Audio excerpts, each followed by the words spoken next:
En la política hay una frase muy recurrida y es que en la política los espacios no se ceden. Eso es cierto. Nadie cede su espacio en ningún ambiente político, privado. Los espacios se ganan, se construyen. Eso es una realidad. Pero también hay que ayudar a que esos espacios se construyan, como tú dices. Cuando tú identificas, por ejemplo, yo te puedo dar un dato que es prácticamente una primicia porque todavía, como la ley no nos permite campaña abierta, no lo hemos anunciado, pero la campaña de José Gregorio Cabrera es la campaña en este momento que tiene la mayor cantidad de hombres jóvenes y mujeres jóvenes en posiciones de toma de decisión dentro de la campaña. Cuando ustedes vayan a ver... O sea, en tu equipo de trabajo. Así es. Más de la mitad de las posiciones de toma de decisión dentro de mi campaña están ocupadas por mujeres que no pasan de 25 años. Oye. Y por jóvenes también, hombres que no pasan de 26, 27 años. Si te puedo mencionar varios nombres. Kyoheidi Valdés, que es una joven de 23 años, recién graduada de medicina, que va a empezar a hacer un máster en temas de administración de salud pública. Es la que dirige nuestro tema de salud.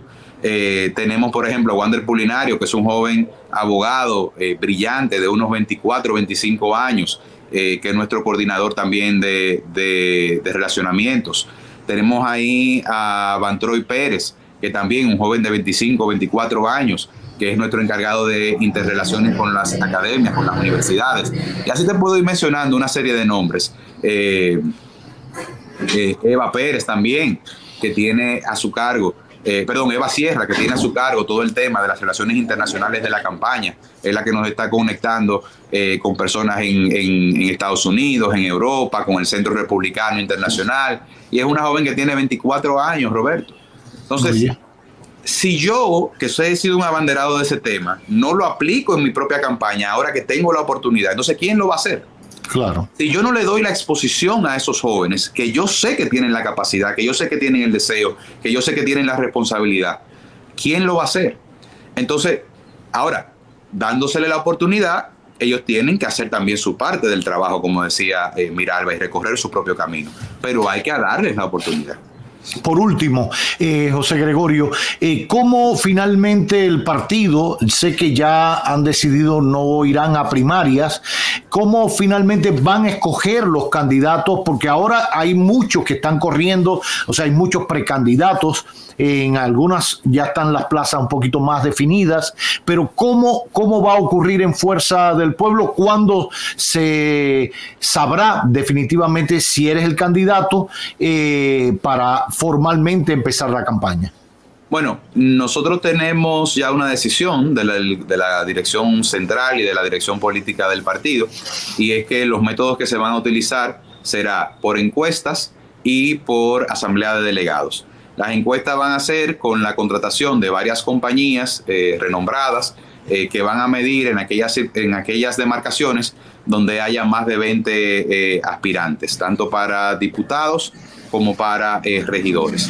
Y luego en aquellas donde haya una menor cantidad de aspirantes, pues será por asamblea de delegados. En la asamblea de delegados pueden votar los miembros de la dirección central de esa demarcación, los presidentes de direcciones medias y de direcciones de base. Ese es más o menos cómo estará la configuración. Yo creo que ha sido una decisión sabia políticamente del partido, porque llevarnos a nosotros a un proceso de primarias internas en este momento significa un desgaste económico, porque claro. Un desgaste de esfuerzos para luego nosotros salir a competir con candidatos que están en el gobierno, porque independientemente de la buena voluntad que tenga el presidente Abinader, con eso que mencionabas en la entrevista anterior del tema del uso de los recursos públicos, estar en el gobierno siempre presupone una ventaja de una manera u otra, claro. con recursos o sin recursos. Si tú sales hoy a contratar una valla, que lo he hecho, lo he intentado hacer, no hay espacios en vallas, están todas contratadas por el gobierno durante el próximo año. Hay una serie de cositas, unos detallitos, unas cositas. Bueno, esas vallas se pueden utilizar para publicidad del gobierno, pero ¿a quién beneficia la publicidad del gobierno? Claro.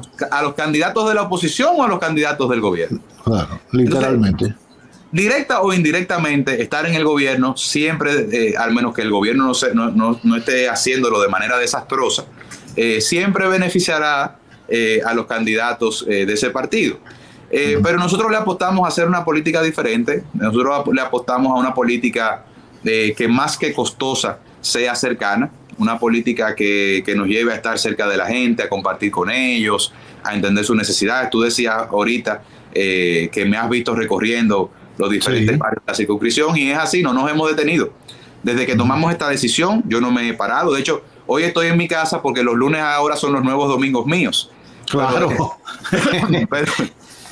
Pero desde que llega el miércoles hasta el domingo, yo estoy en la calle todo el tiempo, con los clubes, con las juntas de vecinos, con los diferentes activistas sociales en los barrios, conociendo, entendiendo qué es lo que necesitan.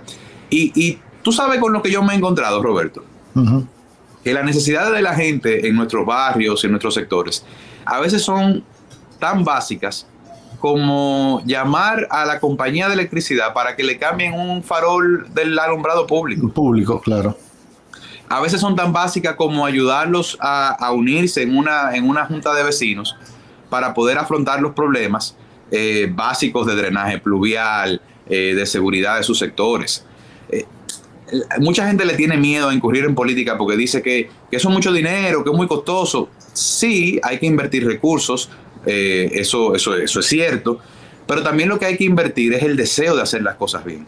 Y a veces, José Gregorio, a veces la necesidad más importante es ser escuchado. Ni siquiera de qué te van a hablar, es que alguien le tienda una mano y le dedique 10 minutos a escucharlo. Eso tiene un valor tan grande. Eso. Y no es politiquería y no es populismo.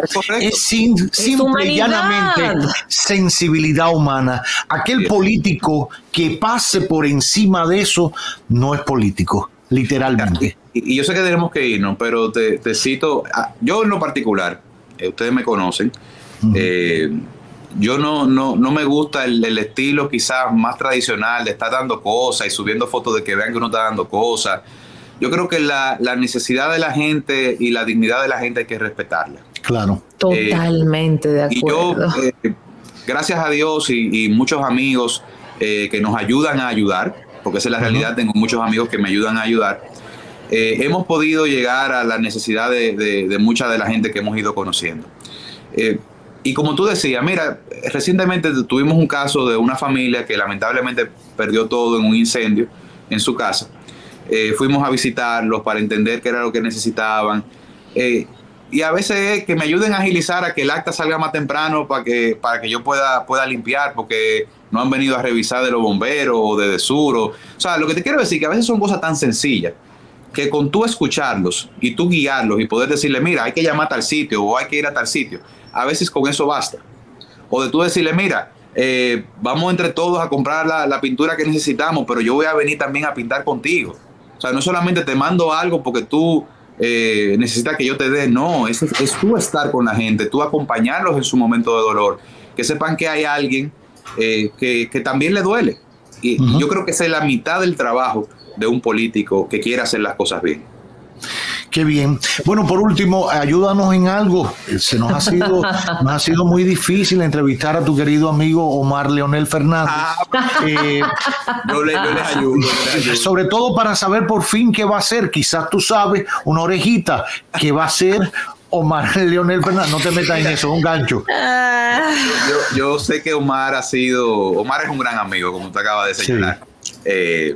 Y es una persona, uno de los políticos, no porque sea mi amigo y el cariño que yo sé que ustedes también le tienen, pero Omar es uno de los políticos que me ha tocado ver crecer más y más rápido de esta escena de relevo político dominicano. Es un joven formidable, que lo veo preocupado por hacer un trabajo bien hecho, que no ha parado ni un solo día desde el momento en que salió electo, desde que estábamos en campaña, que salió electo, y ahora que está cerca a un nuevo paso político, pues no ha parado en ningún momento. Eso hay que reconocérselo. Ha hecho su propio camino a pesar de ser el hijo de. Y yo creo que él tiene las condiciones para él ser lo que él decida hacer. Si quiere aspirar a la alcaldía, yo creo que los números le alcanzan. si quiere aspirar a la senaduría, creo que los números le alcanzan, porque es el trabajo el que ha estado hablando por él.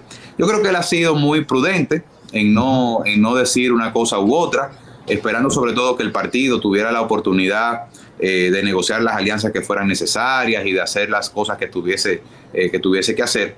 Y eso te habla muy bien también de él, te habla de su, digamos, de su disciplina partidaria, de su capacidad de no querer imponerse. Esto es lo que yo quiero y a mí hay que dármelo, a pesar de que es la figura política mejor valorada en el Distrito Nacional, de nuestro partido e incluso por encima de muchos de otros partidos. Así que nada, yo ahorita le llamo y le digo que usted lo están esperando. Gracias, José Gregorio. Gracias. Qué bueno escucharte. Siempre un placer y un privilegio. Tenemos pendiente, para que la gente sepa, un proyecto que teníamos entre manos. Lo digo ahora para que la gente no piense que lo hicimos porque tú vas a ser candidato o vas a ser diputado o porque hay otros que están aspirando. No, porque queríamos a estos muchachos que cumplieron una etapa en el segmento Usted Tiene la Palabra, en la emisión estelar de Telenoticias. ¿Cuántos años ustedes tuvieron, José Gregorio? 7 años. 7 años, que a la hora que lo despedimos, amablemente quiero decir, jugándosela duro, maestro, en proceso duro, no es esto del cambio y la cosa. Aquello era duro, el picheo era duro, el chicharrón no era carne. Entonces, que no se sentaran en el banco, y qué bueno que cada uno ha hecho su propia tarea en el espacio que le ha correspondido, pero creo que no es justo que dejen de un lado el espacio también de la comunicación política, económica.